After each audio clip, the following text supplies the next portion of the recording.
Hi guys, I just wanted to do a quick video today about talking to experienced investors and other professionals in the property industry. So this is really aimed at relatively newbie investors, so people who are interested in getting into the property business and who's essentially looking to make connections, looking to get more information. Now, let me start by giving you some background information, just so you've got a bit more context and so that you can make better decisions going forward. So, people that have been operating in the property business for a while, so really experienced investors and experienced professionals. Um, they meet with investors of all type, so newbie investors, experienced investors, investors that are sort of just been in the business for 1 or 2 years, essentially all sorts, and tradespeople as well. They meet with investors on a regular basis. It's actually quite an important part of the job. Um, so they've got a lot of experience in handling these sorts of interactions. Now, what's quite unique about the property business is that it's a very collaborative business. It's a very collaborative industry. Everybody in the industry will know each other on some level, whether it be face to face or through reputation or just a name that they've heard. Um, and chances are they're more likely to work with each other at some point or have worked with each other at some point as well. It's because to get a project um, on the go, to buy it, renovate it, let it, manage it. It requires a lot of expertise from a lot of fields, and it's in everybody's interest to work together. So um, it's really important in that respect that we all get along on a professional level. It's also a lifestyle um, choice as well. So people who are in the industry generally do it because they like the lifestyle, the freedoms, and the type of people that they get to work with. I.e., they choose to the type of people that they choose to work with. So as I said, people in the industry who are experienced, do this on a regular basis. So they've been there before as well, but obviously everybody's been a newbie. Everybody's been new to the game, and they've had to go through what you've had to go through, or what you're going through, to learn the ropes and to make the necessary connections. So the experienced investor and the professional will understand the importance or appreciate the importance of networking and making good connections, because those relationships, or the aim is to build build on relationships and have those relationships last for 5 to 10 years, or forever. Really, having one good relationship really does um, benefit you in the long run. So much so that it's enough to go through all the hard work and all the sort of the BS that you get as well. That said, they do meet with new investors on a daily basis. So and really about 1 in 10, I think, you'd hear back. This is just a figure from the top of my head, but really you'd only hear back from investor from 1 in 10 investors that you've met up for a coffee or for a quick chat. And of those, only a small handful will go on to do something with you. Um, which is absolutely fine, because there's a lot of value in that, and also you make a good connection, and you can always have a chat on social media or further down the line anyway. So with that in mind, as a new investor or somebody who's looking to get into the property business, it's important for you to talk to the people who are on the ground, people who have a lot of experience in the industry, and to learn from them as much as possible.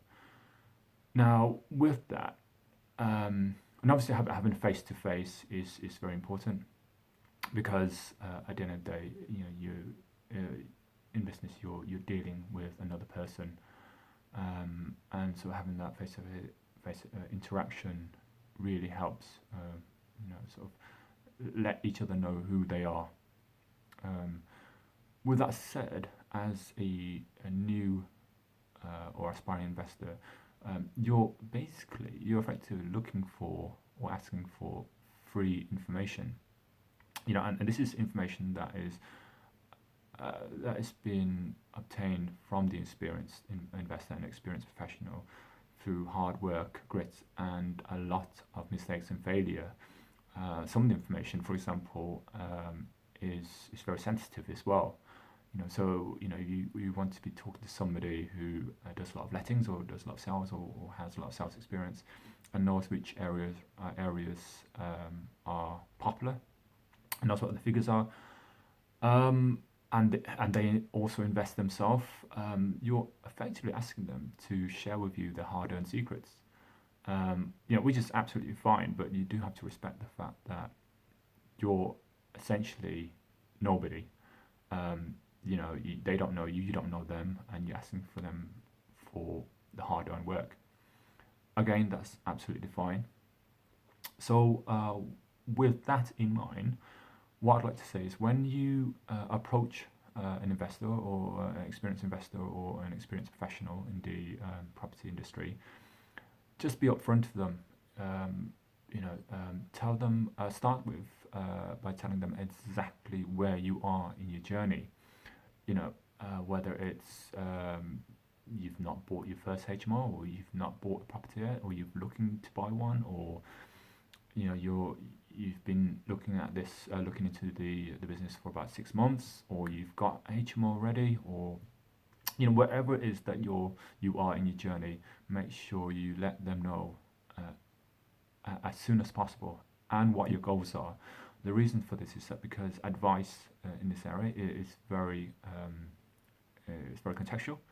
It really depends on the advice that the experienced investor or professional will offer will really depend on where you are in your journey. I mean, obviously, I'm not going to tell an experienced investor that they need a fire door for the HMO. But equally, if you're new to the whole business, then that's a very important thing that you need to know. So, tell them exactly where you are in your journey and what you're looking to do, and especially what you're looking to do as well, because a proper, for example, what you're looking to get out of your investment, how hands-on you are, what your budget, how much capital you have access to, that sort of information really helps the other person work out exactly what type of information you're going to need, so that they're not overwhelming you with too much information, and that won't be an effective meeting. When you're relatively new to it, obviously you will need this meeting a lot more than they will. The so you're going to be tempted to big yourself up and try to sell yourself. For whatever reason, don't resist that temptation. Just be as open and honest as possible. Say what your experiences are and what you're looking for and how you think they can help, and ask nicely if they can help and if they wouldn't mind sharing some of their time with you. You'll be tempted just to basically big yourself up and sell a bit of BS. Experienced investors and professionals, they do this every day. They can pick up BS. They can pick up BS very easily. It's not good. It's not a good idea. A lot of the other professionals in the industry will tell you this, and I've repeated it. It's not a good idea to start a relationship on any lies. Always start on complete transparency and complete truth if you can, because it's all about that trust and building that relationship on trust. So when you talk to an experienced investor, say exactly where you are in your journey, what you're looking to do, be honest with them, and show them that you value their time. So ask nicely rather than demand them for their time. Just ask nicely and say you'd really appreciate it, because from the investor's point of view, they've been through this. They go through this on almost a daily basis. I mean, I'm meeting with investors. Actually, I'm meeting with an investor later today, and I meet with investors I think every other day. And it's absolutely fine. It's great to connect with people. It's nice to have a chat.